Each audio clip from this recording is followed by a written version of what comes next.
female anatomy, so remember, we can be using those. I did clarify that in the other video with the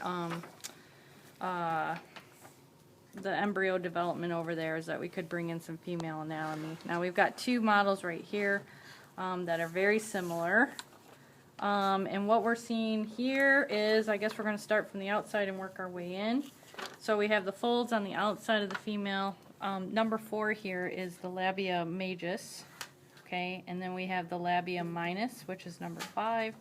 And number 6 represents the clitoris. And then the opening here is the vaginal opening, which leads into the vagina.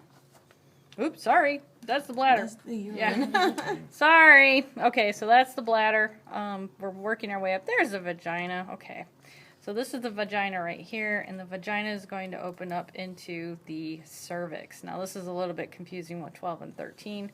12 is the actual cervix. 13 is representing the os, which is the opening, the cervical opening that goes into the uterus.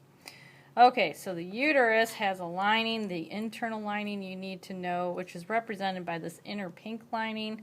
I'll try to get the sticker clear, but you'll probably have to read the question very carefully if I do ask you about the endometrium, because of this darker red area around there. So I'll try to label that very clear if I should ask you about the endometrium, but this is the endometrium right here.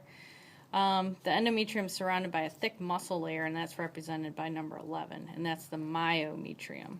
And of course, this whole unit is the uterus, so if I was to ask you that, I'm not quite sure how I would ask you that, but just make sure that you understand that this whole organ system right here is the uterus. Okay, connecting to the uterus is the uterine tube, and we're going to have to look inside to see that. So here's the uterine tube right here, okay, and the uterine tube is connected to the infundulum, which is underneath. You really can't see the infundulum because that is the opening to the uterine tube. And the reason why you can't see that is because it's covered by this kind of fluffy looking structure, and that's called the fimbria. Okay, so the fimbria is covering the infundulum, which is the opening to the uterine tube. Now that opening is directly above or near the ovary, and so number 15 is representing the ovary right there. Okay, I think that's it. All right.